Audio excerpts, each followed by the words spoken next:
national championship. We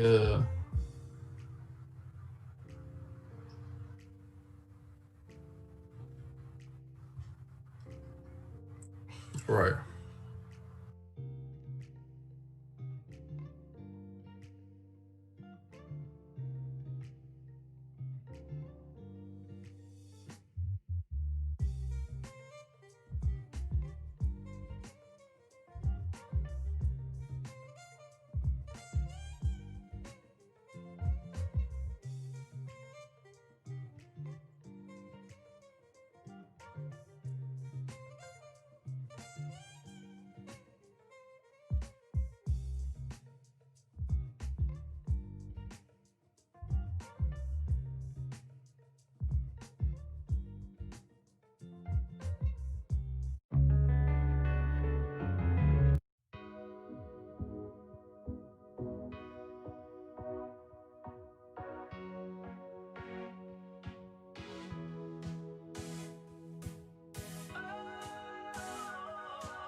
What's going on? What's going on? We ain't even got a Clipper intro today, man. We're just hopping right in.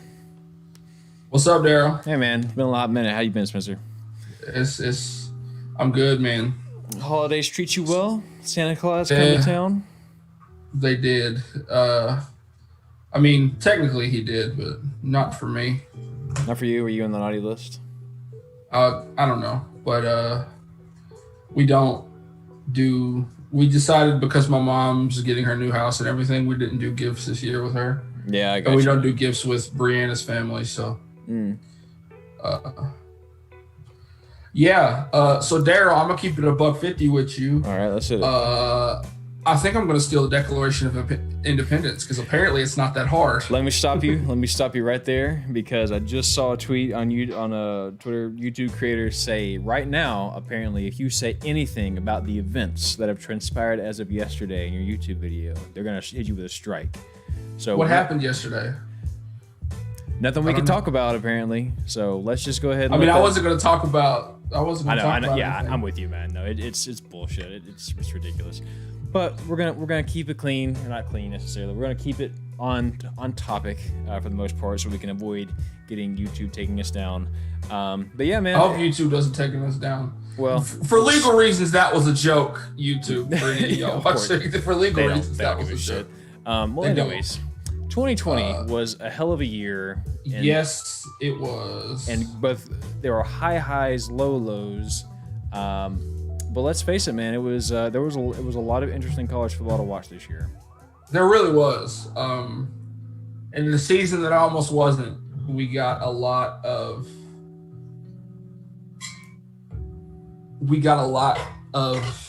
interesting games. Yes, we did. Interesting storylines. Also, I saw Mr. J in the chat. What's going on, man? Jesse? Good to see you, man. He says, wish I didn't have to do gifts for my family. We're saving lots of money. That's big facts, man. I splurged a little bit on Cali. I'm not going to lie. Like, I just found my credit card, and I was like, nah, I swiped it. But that's how it is, man. You know, you can't resist. To me, there's something about giving a gift, too, and, like, seeing somebody's reaction, you know. Me and Brianna always wait to do Christmas between each other until Valentine's Day. We've done that for years. Because I think one year we were in college and we were like, hey, we don't really have the extra spending cash for Christmas gifts this year, so let's just wait. And we waited until Valentine's Day, and it just kind of stuck. Yeah. So it's such a relief to not have to buy gifts, because we don't do gifts with her family. We just spend the time with them when possible. We didn't this year because of COVID. Right. I don't know if I told you, but me and Brianna actually got exposed to COVID. Yeah, you did. So we couldn't go. We both tested negative when we got tested. So, that's good. But we couldn't go to Christmas at my mom's because we didn't want to risk exposing my Uncle Roy or my grandfather or my mom. So we stayed at home. Yeah, I got you. That's the right thing to do. Which was odd because I've never not seen my mom on Christmas. And like, I saw her like a few days later. Yeah, man, for the same reason. I didn't see my mom on Thanksgiving or for Christmas. And so I didn't see her like at all the holidays. It was weird. It was a weird year. Yeah, it was a weird year. Also, Jesse, hope you're doing well too, man. Jesse just commented he said doing some work on the side, but he'll be hanging out. So yeah, we'll see you in a bit, Jesse. Hope you hop in and out. Oh, for sure. But yeah, man, it was 2020 was strange, but there was a lot of unique situations this year. And all SEC schedule was something I did not expect would ever happen, but it was fun. And it actually worked out really nice. It needs to stay. I like this all-conference schedule. See, I like the one or two out-of-conference games sprinkled in. Yeah. I just think we need less of the squash games. Still play 12 games, but 10 of those are going to be conference games. And no, I agree. You schedule your 2 out-of-conference games. You schedule... You're either playing 13 games or 12 games, right? Right. And so you play 10 conference games, depending on how big your conference is. I like 10 conference games though. And yeah, no, you schedule like maybe one squash game, and then like open up against like FCS whoever. I'm saying FCS West like I'm playing NCAA. Open up against some FCS team. Right. Beat the dog snot out of them, write them that check, send them on their way, and then schedule 2 like big out of conference opponents. Because like I want to see stuff like Alabama versus Ohio State, or a few years ago when we got Alabama versus Florida State. Although that game did not turn out to be as good as you're gonna get to see Alabama Ohio State real soon. Yeah, and the one time you're gonna hear me say this, I'm cheering for Alabama. Just to make sure everything is right and proper with the world. Yeah. Well, I'll be honest with you, man. And you're not gonna agree with me, but I'm actually picking Ohio State to win this game. You're gonna think I'm crazy. You think so? I think so. Something tells me that this game. I've seen too much. I've seen too much of Alabama be leaky this year, right? So like they had the game against Ole Miss. That was an anomaly though. But was it? Because to me it almost seemed like their defense wasn't quite doing their job, right? Like we had the only 2 teams and then in the SEC championship. In the SEC championship, we had that against Georgia. I don't know, man. It wasn't just Florida. There was also Georgia. Think about how much of the Georgia game they were down. They were down against Georgia for a good chunk of that game. Were they? They were. Yeah, I don't remember. Georgia scored. I think they were down 14-7 early on. Then, of course, a little bit later, I think it was like 24-20. So they were down quite a bit of the Georgia game. So do I think Alabama will win this game? I do. But I think if Justin Fields is on, and he plays the type of football he can play, Ohio State has the biggest chip of everybody in the playoff. I think they have the biggest chip on their shoulder because they were told you're not supposed to be in, you're not supposed to be in, which they're not supposed to be in. They shouldn't, by the way. You shouldn't be able to win 6 games and then somehow 5 games and magically get into the playoff. Well, it's 7 games now. But... Well, whatever. I know. Yeah, I know. And I thought Clemson was going to put up more of a fight against Ohio State. I thought they would too. I thought Trevor Lawrence would have had more of a go home showing before he went to the draft. But it is what it is. But no, I don't know. Something just tells me here that we're not expecting it, but Ohio State's going to show up. I think it's just going to be a good game. It's going to be a competitive game. I think the game's going to be good. But also, I've heard Ohio State's got COVID problems right now. And some players may be out. Well, that wouldn't surprise me. And if that happens, you can kind of kiss it goodbye. I think Alabama is definitely the favorite here. But for some reason, I think I'm going to take Ohio State. I want Alabama to win. I'm cheering for Alabama, but I think Ohio State's going to get it. Yeah, if Alabama wins, it'll show the playoff committee that they should have had some integrity and not let Ohio State in. Mm-hmm. That 4th spot should have gone to A&M. And yes, A&M won their bowl game. Very exciting game against North Carolina. A damn good game. It was nice to see A&M beat Mac Brown. That kind of it almost feels like it breaks the curse of the last time they played UT. Mm-hmm. I remember that game because I was cheering for UT when that happened. Well, and I mean, as far as UT goes, I don't think there's any question that A&M would have beat them this year. For sure. If they had hypothetically played somehow. So UT and A&M are going to find each other in a bowl game eventually. Who knows? But I will say this: is that A&M's stock right now is trending very high. It is going up and up and up and up. They're building a great program. Jimbo Fisher has shown that he can build a team that can not only win but can win consistently and can win up front and plays like a winning team, even whenever they get behind. If Alabama wins the national championship, you can say your one loss was to the national champions. You're pretty good. No, I totally agree. And then of course you look at Texas and. They just hired Steve Sarkeesian, who. Well, actually, I want to get your thoughts on that. How do you feel about Steve being hired there? I don't know much about Steve. I think they could have given Tom Herman one more year. The TLDR that I know is that he used to coach for USC. He kind of fell apart because of some drinking problems. He worked his way back up, and obviously he's back to where he should be because he's coaching at a high level. Yeah. So and he's still going to be the offensive coordinator for Alabama in the national championship. Right. Yeah. But that was like the quickest coaching search ever because we were like Tom Herman's fired, and then a few hours later it was like Texas hired Steve Sarkeesian. Well, and here's what I understand from my sources, which are just people on Twitter. What I've seen is that essentially there was some backlash from the players from Tom Herman. So apparently there were a handful of players that were advertising to recruits, hey, don't come here because Coach Herman XYZ. And I think that was enough for the ADs at Texas to go, we probably gotta get this guy out. Yeah, we got to get him out. So, but as I understand it, Sark was not their first choice. As we all know, they went to Urban Meyer, and Urban Meyer was like, nope. So they also went to Bill Belichick. They went to Belichick.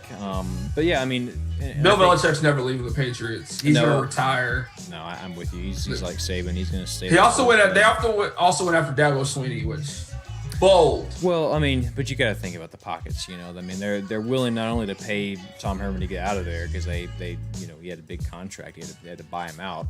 I think they owe him like $14 million, something like that. I think it was like $47 million. So they owe him a pretty penny. So they have to do that, and then like. They're not worried about it. They're going to go get whoever they want so long as that person wants to come there. But the problem is no one, I don't think, wants to come there. Sark's a good hire. If you're a Texas fan, you should be excited. I think Sarkeesian is going to be because Texas goes through coaches like they change clothes. I think the best analogy I heard was yesterday. I was watching a thing with 247 Sports, and they were talking about sort of the expectations in Texas. And basically, what it boils down to is that they have a microwave mentality. They basically want their meal now. Like they want a coach to turn things around within 2 years and be in the playoff with a year or two, maybe 3. Whereas what you need is an oven approach, where you hire someone to change the program slowly. You give them 5-6 years to actually change the culture, to actually get the connections, to hire a good staff. It's not just about an image. It's about actually fixing the core problem. And it's almost like at Texas, it's just a constant, like, what's the next fix? What's the next fix? We don't need a fix. What Texas needs is a solution, something that the crock pot approach. Yeah, exactly. Slow and steady. Yeah. You would think a state like Texas would understand a barbecue analogy. That's facts. Yeah, you would think so, right? Yeah, let me turn my light down. I need that light. Low and slow, like brisket. Also, right. LSU just hired a new offensive coordinator from the Panthers and a new passing game coordinator. I think his last name is Peets or something like that. LSU offensive coordinator hire. Let's look it up because I can put that mug on screen. Yeah, Jake Peets. LSU going back to the Joe Brady system, try to fix the ailing offense. The Carolina Panthers quarterback coach Jake Peets. Okay, so that's going to be we're trying to cash back in on that Joe Burrow magic. Yeah, well, I mean, absolutely. They have to. They got to change something up because clearly it's not working. I mean, they're it was. I don't know who our QB of the future is though. I like this Max Johnson kid, but everybody keeps talking about on some LSU pages I'm on. You talk about how Miles Brennan's the guy, and he just struggled this year. I don't know. Yeah. I think it should be Max Johnson. In other news, Kellen Mond officially has declared for the NFL draft. Yeah, so much love to him. This is and personal opinion. I would not have declared for the draft because you look around and you see quarterbacks like Trevor Lawrence, Justin Fields, the other quarterbacks. Yeah, he's not going to go high, and I don't think another year. And I know what you're saying. I don't think another year would have done him any good because this is the year he peaked, in my opinion. He showed he can be a consistent quarterback. He's not an all-star. He's not going to get back there and make these Patrick Mahomes throws, but he's certainly going to sit back there and manage a game. So I think in an offense. He's very Daniel Jones-esque, except he's faster. Exactly. So, I mean, that's pretty much what he is. He's Daniel Jones, but he has. He's got the feet. He's good with his decision making. So I think he's going to be a solid backup in the NFL. I think he will get drafted. He'll probably get drafted like a Dak Prescott. He may go a little bit higher. He might be a steal of the draft. He could be. It depends on the system. Again, I think he's a great decision maker, and he's only going to get better over time because he's a student of the game. So. I wish nothing but the best for him. And this is the same kid that came in years ago whenever A&M was up on UCLA. Like 42-17, and UCLA came back. Nick Starkel gets hurt. I still have nightmares about that game. I do too. Nick Starkel gets hurt, and then Kellen Mond has to go in there and maintain a 20-point lead. And he does some big explosive plays. They can't find anything in the red zone, and of course the defense just lays an egg. So he came from that night and all the pressure and all the scrutiny and everything with Sumlin all the way to all this time later to winning the Orange Bowl. To winning the Orange Bowl, 9-1 season, especially during COVID, during civil unrest. I mean, he was able to keep his focus. It says so much about the kid. Again, he's not your Kyler Murray. He's not your Justin Fields. He's not your Baker. He's not this great all-star quarterback. But damn it, he's the brand. He's not the Pop-Tart. He's the brand muffin. And the bottom line is he's going to find a home somewhere in the NFL. I really believe. He's going to get the job done. He has the mind for it, and he's got. Do you think he's a career backup, or do you think he'll get a start somewhere? He could get a start somewhere. I mean, it all depends, right? I mean, he could be a backup for a team. He could literally do a Nick Foles and sit and be a backup and have to come in for a quarterback, and suddenly they go, oh wait, this kid actually knows what he's doing. Yeah. So speaking of Nick Foles, Carson Wentz is getting traded from the Eagles. Yeah, as he should. He's been Carson Wentz, Wentz. Oh, yeah. So Kellen Mond. I like Carson Wentz because I like North Dakota State. So. Mm-hmm. Now Kellen Mond is out. Devante Smith wins the Heisman. Much props. Good. He very much deserved it. I think he is. This year of any year proved to me. And I've kind of believed this for a few years, that the Heisman should not be voted on until after the bowl games are played. Yeah. Because yes, Devante Smith won, but you cannot tell me that if that would have happened, that Kyle Trask's performance in their bowl game. Yeah, had he won it and then that happened, could you imagine the bad taste? Yeah, absolutely. No, sir. No, but also Devante Smith had on a very nice suit. Yeah, he really did. Extra velvety, really nice. Had himself a bow tie on. No, he's a good kid. Excellent talent. I mean, this kid, his ability to his ability to stop and come back to the ball, to see that a play is dead and decide to come back and pick it up. That's how he did the thing that Mike Evans used to do quite a bit at A&M, where he would just Johnny would be struggling, trying to figure out what to do. He would just come right back. He would just completely duck the coverage entirely, come back, grab it, turn around, grab an extra yard or two, and then we get the first down. It wouldn't be as big of a play, but he'd come back to the ball. Coming back to the ball is such, to be able to understand where your quarterback is and be able to understand that they're under pressure and that your route is not working, and being able to improvise like that, that's next level. Yeah, he's going to be great in the NFL. He needs, I keep seeing people say he needs to gain weight because he is tiny. He is tiny. And he's going to get thrown around. Put him on the wheel right, though. I mean, he's so hard. He's just a nightmare. He's so fast. He's so fast.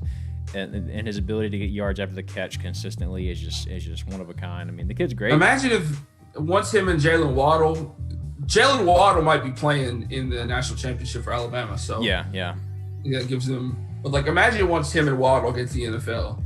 No, I'm telling you, man, it's no doubt about it. So he's an instant plug and play anywhere he goes, I think. First non-QB Heisman in 5 years since Derrick Henry. First wide receiver Heisman since how long, right? 1990, Desmond Howard. Oh yeah, I guess you're right. Yep. You'll love to see that. I do. It's. I thought. Also, I never want to hear Kyle Trask compared to Joe Burrow again. Stop doing that. Don't do that. Kyle Trask is great. I mean, he's a great decision maker. I mean, he's good, but Joe Burrow during his time was just on a different level. That's just the bottom line. Joe, and I wish Joe wouldn't have got hurt, but yeah, we'll see what happens with that, man. Hopefully, it pans out. He's supposed to be the Bengals' future. His leg basically got in a car wreck. So I got a play for you. Did you watch the Orange Bowl? I did watch the Orange. I watched like the latter half of the Orange Bowl. Well, you saw the best parts. So it was very defensive early on. It was one hell of a game, and it was very back and forth. A lot of people were saying, "Oh, A&M's number 5. Why are they struggling?"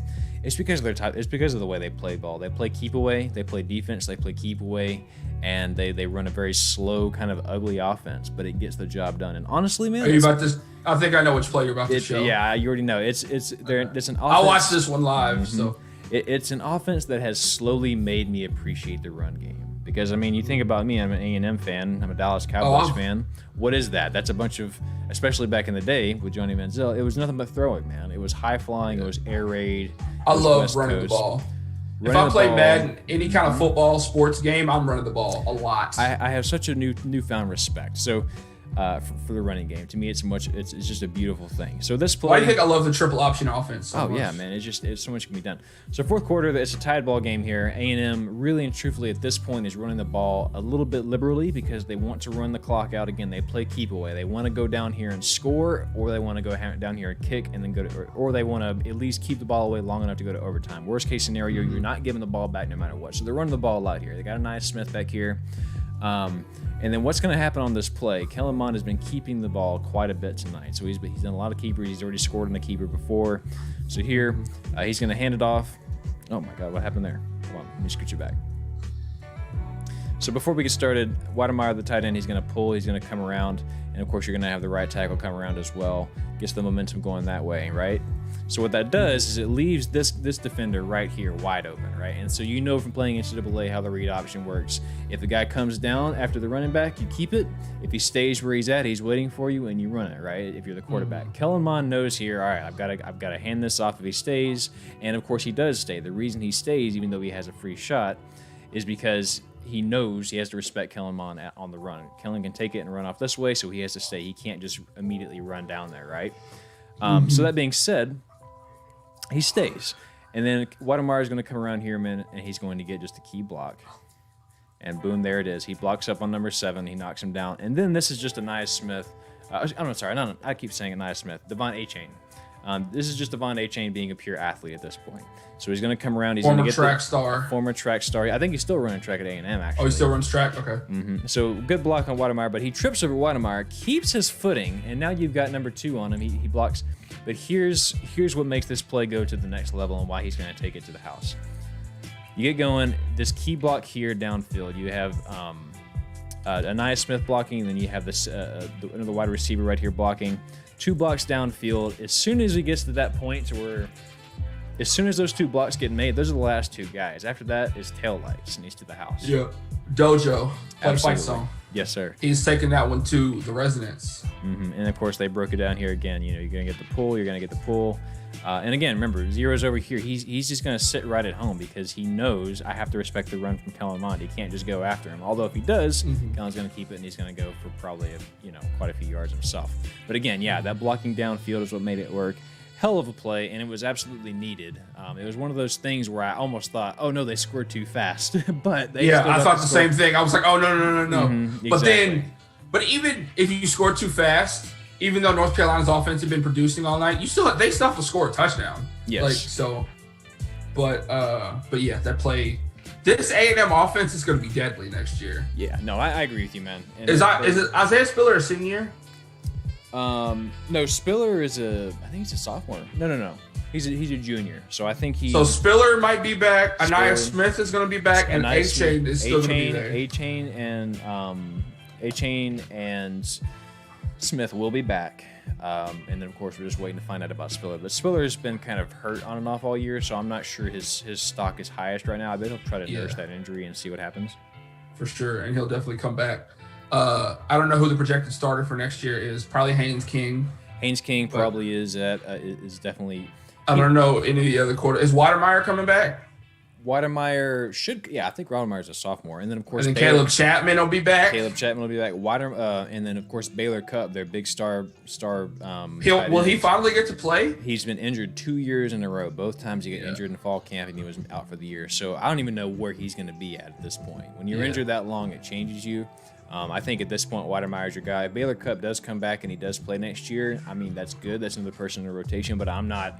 My expectations are very sober on that. Yeah. You know what I've noticed about A&M people though? What's that? Like, people don't transfer from A&M that often. Yes, obviously it happens, but I feel like if you go to A&M, that's like your mom went to A&M, your dad went to A&M, your brother, your sister, your cousin. Yeah. Somebody in your family, like, that's what I've noticed a lot about with A&M grads and A&M people. Like, their whole family goes to A&M. Yeah, right? Yeah, exactly. And like, not that I'm saying that other schools don't do that, but like, I guess I notice it more with people who go to A&M. Mm-hmm.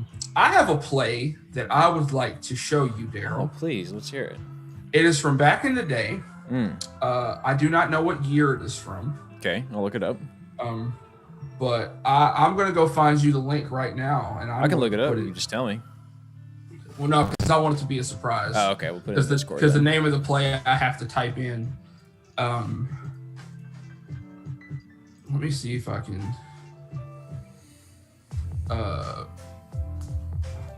In the meantime, there we go. In the meantime, did you have a game of the year? Game of the year. Ole Miss versus Alabama. Yeah, you like the high flying. That game was crazy. I think mine's got to be Florida and A&M early in the year. That was. Yeah, that game was also very good. It's selfish because I'm an A&M fan, but that was the first time.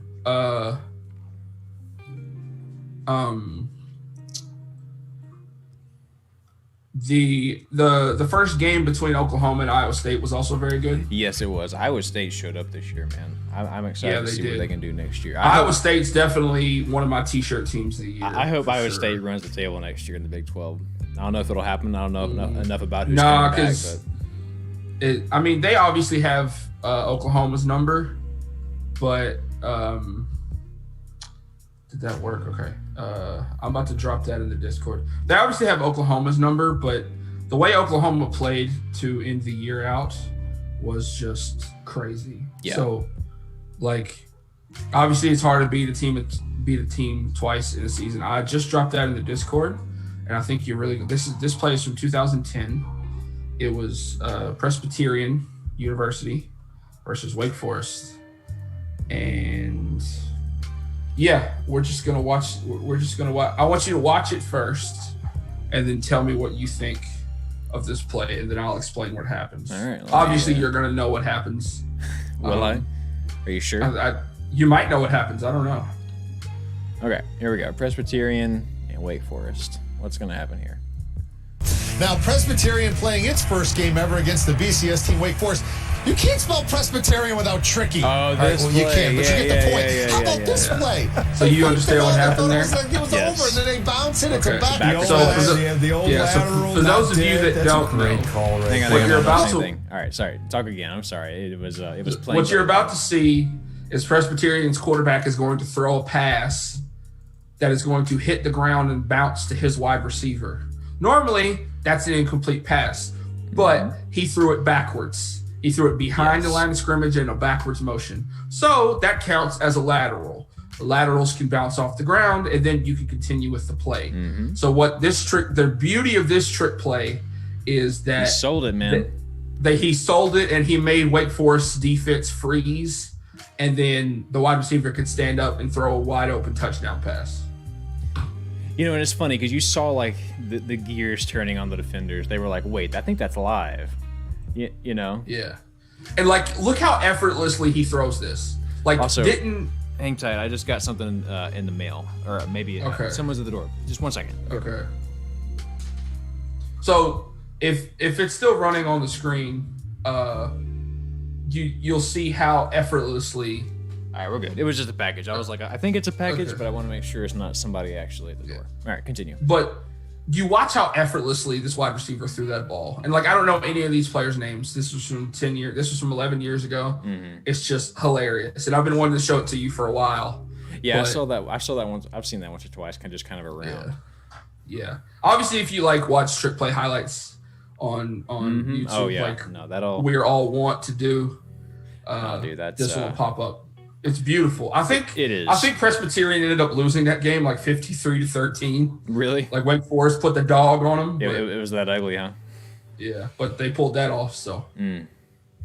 Well, I gotta say, man, it was college football is beautiful. I was very stressed out during the Orange Bowl. I was prepared to be like, I don't like college football anymore. Like, I give so much of myself to it. It doesn't give anything back. But then they won. And AM won, so it was fun. Yeah. It was fine. College football is like an abusive girlfriend. Yeah, pretty much. You just keep going back. She is a cruel mistress. Mm-hmm, exactly.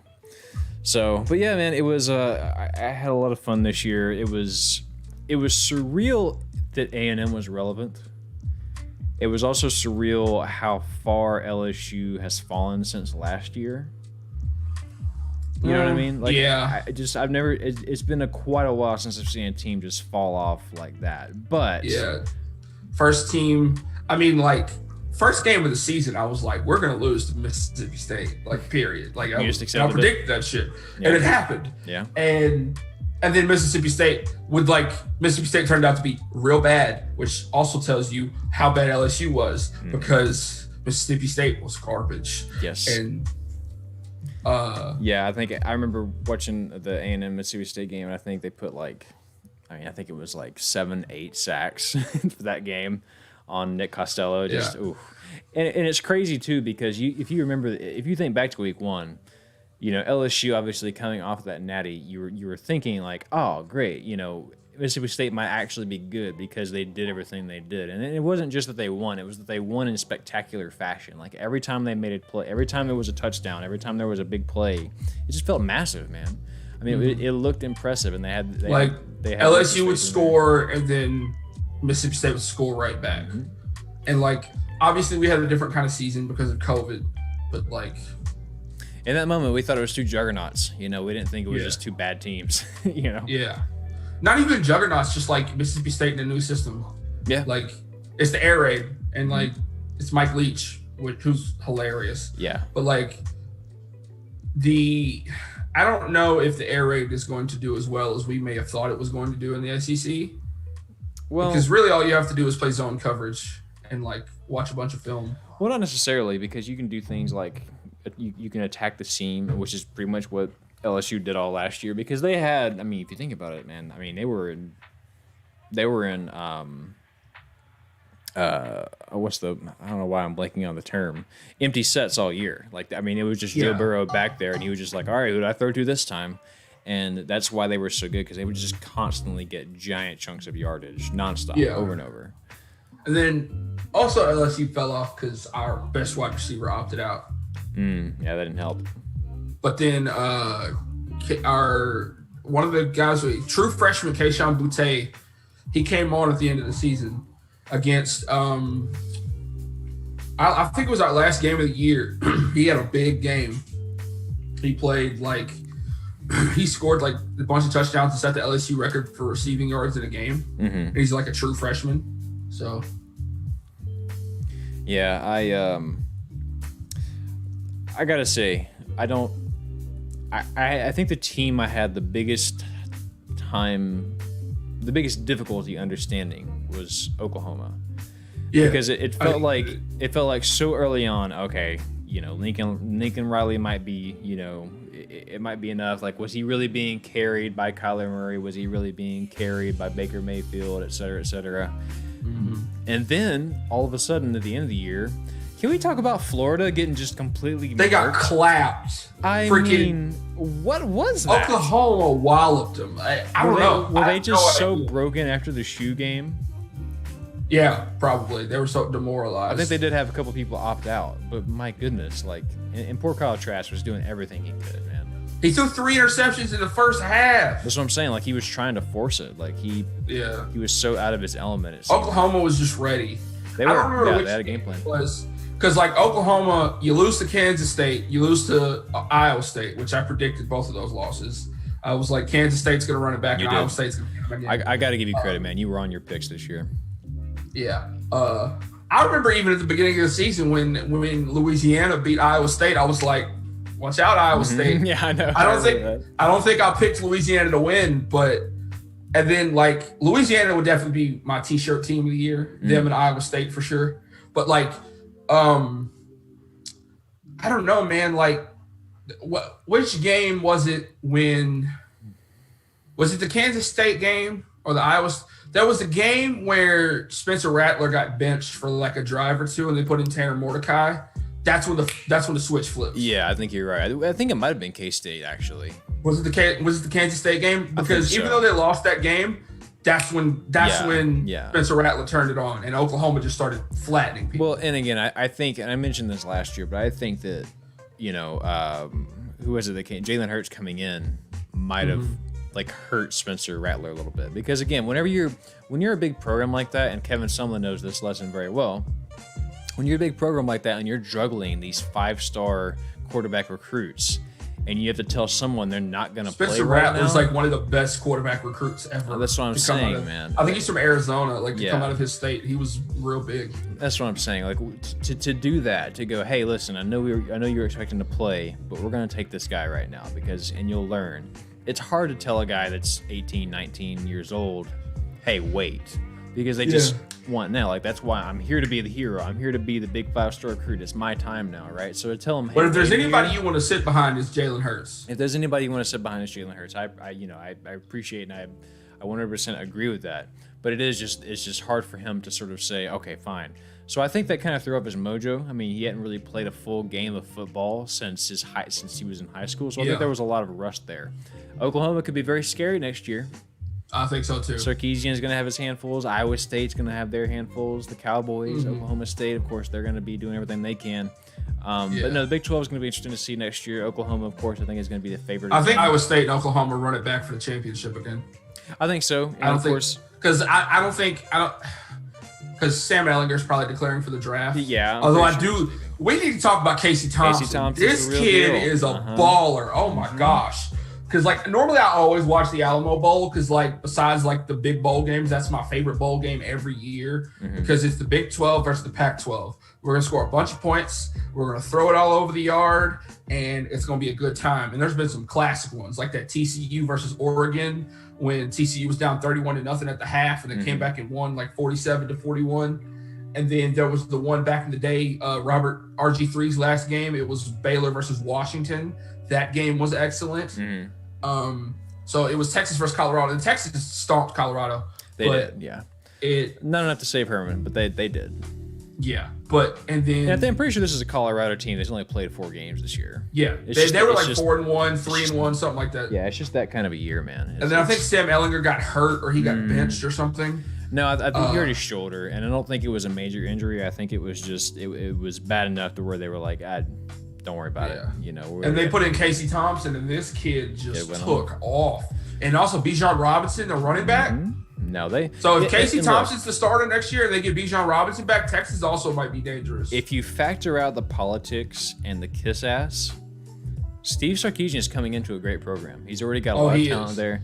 So I'm interested to see what he's going to do. I think if he picks up a key win next year, you pick up the Oklahoma win, you pick up the Oklahoma State win, like you pick up a couple ranked wins next year. And I'm sure, I don't know what COVID's going to do next year, how we're going to treat it, if we're going to play a full schedule or what. You pick up some of those. I think we might play a full schedule with empty stadiums. I could see that. So depending on how that goes, you pick up a couple key wins. I think that, Austin will be satiated just from that. Yeah. But it'll be interesting to see. I mean, I think he's going, as far as talent goes, he's going to the right place. The recruiting's already been there, and of course, you bring the reputation from Alabama. But again, it just becomes another Saban. It's every day for Alabama replacing these guys. It's just another Saban disciple out there, Yeah. I mean, you got. And then that means more people for Nick Saban to. You got Matthew, Mark, Luke, John, Jimbo. Steve, who else is one of Saban's disciples? Kirby Smart, all the disciples of Father Saban out there, man. And Nick Saban is a disciple of Bill Belichick, if you forget. They're all in the same coaching tree. Exactly. So the moral of the Texas story is might do something next year. Also, if we're allowed to go to game day next year, like they're allowing people a game, we gotta make it to a game day. Oh, we're going. Yeah, if game day goes to Texas or goes to A&M or LSU, we gotta go. If the vaccine takes off like we're hoping it does, we're doing it, man. Yeah, we gotta go. So. Maybe not be actually at the game, but I want to walk around and talk to people. Just be the experience, just talk to some people. Because you unfortunately had to miss out on last year when LSU played Texas. That was that was the most fun I've had in a long time. It was very hot. Experience. Yeah. It was very hot in Austin, and I had to stand up a lot. So here's one thing I would not recommend: if you're going to go to a game day, do not get in the pit. Don't do it. Oh God, no. I mean, you'll be miserable. Do it if you can. Because but if you're anywhere other than the pit, you can still see everything, and you can sit down. If you go to the pit, you can't bring a chair. But I loved the spot where they had it at Texas because it was by the stadium, obviously, but it was in this little spot in front of the library. And then there's this hill over here, so the band was over there. But you could just stand on the hill, and I wish I'd have brought a chair out there. Yeah. And I did end up standing up most of the time. But there was times because it's a 3-hour show, and I got there at 6 in the morning. And the beauty of game day is that it's always on a college campus, and on the weekends, because especially on a game day, obviously, college campuses have little restaurants and places you can go. So whenever game day was in College Station all those years back for the Bama A&M game, I went to game day, I did the whole thing, and then I went over across the road basically, and just I sat in the AC, had some food, went back out there, checked it out again, hung out until until it was time to go to the game. So that's the good thing about it being on a college campus. You're constantly surrounded by buildings and cool places. They're not gonna. People won't let you overheat. They say, usually, at least at A&M, if someone saw you overheating, they'd come get you and be like, "Hey, come follow me. We're gonna go inside," or whatever. So they had all the water and Coke you could drink. Because obviously it's the Coke Zero fan section or whatever. Yeah, they take care of it. They had this big industrial cooler. It was cool. Yeah, no, we got to make it happen. I would love to go to. I would love to go to a game day for for a team that maybe we don't follow that closely. I would love to we find out that we find out they're going to be in Norman. I would love to just take a road trip up to Norman for the Oklahoma, Iowa State game or something like that. Would be that'd be cool. Or go up to Ames. Go to Ames. Yeah, that'd be cool. Go to Dallas if somehow SMU is ever at that point. That'd be great. Yeah. I mean, SMU was decent. I think Shane Buechele might get picked up in the draft. Yeah, I think he's gonna be done. But who else? They won't do it probably next year, but if they ever went to Louisiana, we could ride out to Lafayette real quick. But I would love it, man. I think it'd be fun. But yeah, we got to make that happen at some point. Yeah, I just want to go to one at LSU. Yeah. Oh, I want to too. Obviously, Baton Rouge. Although we don't care for Alabama as much. I'm kind of neutral about Alabama these days. Although we're not the biggest fans of them. I would still love to go. I just hate them. I hate them 1 week of the year whenever we play them. Outside of that, I'm just like, yeah, that's Alabama. Good luck, you know? Yeah. Keep bringing the SEC titles so we can feel good about that. We might be a one-team conference, but so is the ACC. Well, and so is the Big Ten. Well, the ACC right now is a 0-team conference. They went 0-6, a big fat 0-6 in bowl games. Didn't the Big 12 go undefeated? I think the Big 12 went 5-0 in bowl games. I believe they went 5-1. They did really well. Who lost? Let me look that up. I know the SEC went 4-2. Bowl game conference records. Here we go. Is that just going to be widely available? Yeah. Hang on. All right, Big 12. Hold up. Pause this video. I don't want that to play. Big 12. Yeah, they went 5-0. The MAC bowl record, they were 2-0. Sun Belt 4-1. SEC 6-2. Big 10 3-1. FBS 2-1. Mountain West 2-1. American bowl record 1-5. Pac-12 0-2. The Americans down bad. Mm-hmm. Pac-12 0-2. ACC 0-6. Conference USA 0-6. So yikes to those folks.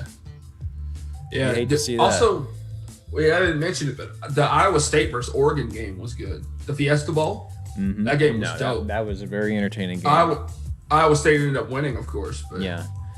No, I don't know. Iowa State's that team. They're that team that like you don't have any hatred towards. They just kind of exist, and you're like, look at these guys. Look at them go. Yeah, they're like that Boise States, Appalachian states of the world. Iowa's not a state I think never. These teams you can just never root against, right? Yeah. Like Iowa's not a state I think about often. Yeah. You know, just a bunch of corn. Pretty much. Just really it. Well, it's flat. I'm about to have to end my lunch, but I want to say, man, this is a damn good year. We didn't really miss any shows. We actually got through every week. I know we didn't get to do our bowl episode because of the holidays, but I don't really count that. Yeah, we were traveling. There were schedule issues and stuff, but so it's fine. We took a break bowl season last year, too. We got to do one in person. Yes, and that was we nice. got to do that more next year. We got a lot of there was so much improved this year, so I think next year we should try to expand it out some. I might try to get some more eyes on this in some way, shape, or form. But it was a hell of a year, man. If you're watching the replay in this, we appreciate you coming out. We didn't have a whole. I can't believe I shanghaied you into doing 2 years of this shit. It's fun, man. I like doing it. And I think this year we also had a record of like we had 7 people watching at once at one point. Mm-hmm. We had a whole little room full of folks in here, so it was fun. We did. So. And again, we don't know. There's a long time between now and August, so we don't know what this is going to look like next season. Yeah. But there are some plans in the work. We should do a spring ball. If the spring games happen, we should have an episode around that time. When March Madness gets here, we should definitely do a show about basketball. Yeah, we could do that. 2 seconds. That'd be fun. Yeah. Gonzaga's winning it all this year, by the way. Oh, I don't think so. I don't know anything about college basketball. I just love watching it. I only tune in for March Madness. I could give a damn about the rest of the season. So yeah, Kentucky sucks this year. That's like my Kentucky and LSU are my 2 college basketball teams, and Kentucky is awful. Yeah, I was big into college basketball when I was in college because going to the games was fun. Now I don't give a damn. So we also got to make it to an Aggie baseball game. Oh, you love that, man. Fun. You would love it. Yeah, it's so much fun. Those are fun. Mm-hmm. That ball 5 stuff is Yeah, I think we got to ball 11 once. Really? Before it finally broke. Yeah, I think we were playing like who were we playing? I think it was like Presbyterian or something like that. We were playing. I think it was Rice. We were playing and got to ball 11 on somebody. So for those of you that don't know what we're talking about, if you follow baseball at all, if you go to Texas A&M baseball game and the pitcher walks somebody, the entire crowd, because you get walked on 4 balls, so the entire crowd starts singing ball 5. If they get to the 5th ball, yeah. If they get to the 5th one, and then every time they throw a ball, you just keep ball 6, ball 6, ball 6, and the whole crowd. It's savage. It's savage, but I love it so much. You know what else? I don't know. You probably don't know about this one, but whenever they put a new pitcher for the other team on the mound, they're like, now pitching for the TCU Horned Frogs. Horned Frogs. And they'll be like Luke Johnson or whatever his name is, and then everybody will just be like Luke, and everybody starts yelling his name. Hey Luke, good pitch, Luke. Like everybody immediately fucks with the first name the whole time. The crowd. I love honestly, I don't think there's a worse crowd in college baseball than A&M because it's so savage. Yeah, I love it. It's insane, man. But yeah, no, Aggie baseball is fun. Yeah, we gotta go. Yeah. Well, hey guys, if you guys are watching the replay of this, as I assume you are, since you're down here live, thank you so much. It was an amazing year. We love you. Fun. It was fun. It was a damn. We will be back soon. We will with some different kind of content.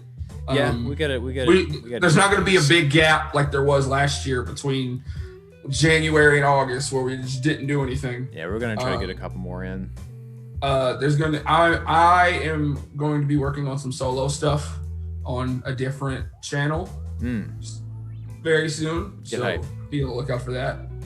The Facebook is going to get more active, hopefully. Maybe not now, but we just got to commit to making that happen, man. Yeah. So. All right, guys. Take care. Fantastic year. Thank you for being here. Yeah. I got Ohio State for the championship. Spencer has Bama. We'll see what happens. Roll Tide just this once. I don't even know what the Buckeye thing. Go nuts, because it's a nut. Buckeye's a nut. All right. Well, there's just like OHIO or whatever. Oh, OHIO. Go nuts. Let's go.